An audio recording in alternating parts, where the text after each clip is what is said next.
பாரு உங்க கண்ணு எப்படி இருக்கு? ஓரளவுக்கு சார் ரெக்கவரிங். கூட்டத்துல பச்சை சட்டக்காரன் எஸ்கேப் ஆகுறான். போனா ரத்தம் கட்டிச்சான். உங்களுடைய ரசிகர்கள் நிறைய பேருக்கு ரொம்ப கவலையா இருந்தது உங்க மேல. நிஜமாதான். எதுக்கு அவங்கள வச்சு கேம் ஆட வைக்கிறீங்க? அவங்கள வெளியே அனுப்புங்க, அவங்க கண்ணை காப்பாத்துங்கன்ற அளவுக்கு. நீ ஊருக்கு கிளம்பு.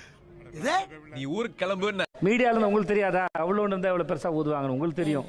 நீங்களே நல்லா ஊதுவீங்க வேற. கர்ணன் படத்துல ஒரு டயலாக் வரும், பாம்பின் கால் பாம்பரி. எப்படி சார் இவ்வளவு கரெக்டா சொல்றீங்க? எப்படி? அது பார்த்தாலே தெரியுது சார். கண்ணழகின்னு எப்ப இவர் சொன்னாரோ அதுல பாதி கண்ணு போயிருச்சு. இப்ப நல்லா இருக்கேன். நீங்க எங்க போறீங்கன்னு எனக்கு தெரியுது. எங்க போறேன்? யாராருக்குல என்னென்ன பேர் வச்சீங்க? கனியக்காவுக்கு ராஜமாதான்னு பேர் வச்சேன் முதல்ல. சந்தோஷமா? நீ ஓனர் இல்லையா? விக்ரம்க்கு வந்து வக்கர விக்ரம், இப்போ உக்கரமான விக்ரம் அப்படின்னு வச்சிருக்கிறேன். அடி பல்லகளெல்லாம் உடைச்சு போடுங்க. படிக்க தெரிஞ்சா படி. விக்ரமுக்கு முன்னாடி ஒரு பேர் வச்சுக்கணும். என்னது? பானபத்திர ஓனாண்டி இல்லையா? மாட்டிக்கிட்ட பங்கு. பானபத்திர ஓனாண்டின்றவர் வந்து என்ன ஆக்சுவலா பண்ணுவாருன்றதெல்லாம் எனக்கு தெரியாது. அப்புறம் என்ன பேருக்கும் இவர் பண்ற ஆக்டிவிட்டீஸ்க்கும் ஒத்து போற மாதிரி இருந்தது. இல்லையா? அதெல்லாம் இல்லையே. இல்லையா? இருக்குடா இருக்குடா. இப்ப நீங்க சொல்ற பதில வச்சு பார்த்தா அது பாடி ஷேமிங்காக சொன்ன மாதிரியே இருக்கு. மாதிரி எல்லாம் கிடையாது, எல்லாமே ஒரிஜினல். என்ன இல்லையே சார், அது இல்லம்மா. இல்ல கிரியாளா உடம்பு இரும்பாக்கிக்கடா. இல்ல சார், சத்தியமா இப்ப நீங்க சொல்லும் போதுதான் எனக்கு அந்த பானைன்ற மேட்டரே வந்து இல்ல இல்ல இல்ல இல்ல இல்ல இல்ல இல்ல இல்ல.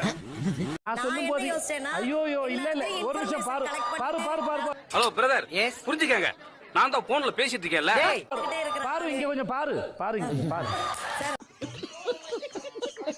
6 வாரமா இருக்கும்போது யாருடைய இன்டென்ஷன் என்னன்னு எங்களுக்கு புரியாம இருக்குமா? புரிஞ்சுக்கிட்டாங்க வாசு.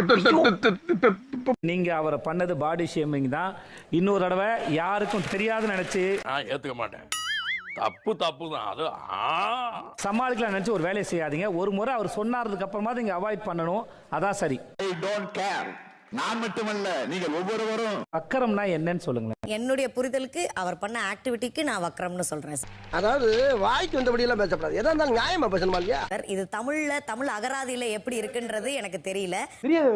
தெரிஞ்சிருந்தா மட்டும் எப்படியே போட்டு கிழிச்சிருப்பேன். எனக்கு அந்த செயலை பார்க்கும்போது ஒரு வக்கரமா இருக்கு அப்படின்ட்டு தான் நான் சொல்றேன் சார். பேருக்கு ஒரு ரைமிங்கா இருக்கும். ரைமிங்கா பேசுறேன்னு சொல்லி லூஸ் மாதிரி தான் பேசிக்கிட்டு இருந்தா தமிழ் அகராதியில அதற்கான பொருள் என்னன்றது எனக்கு கரெக்டா.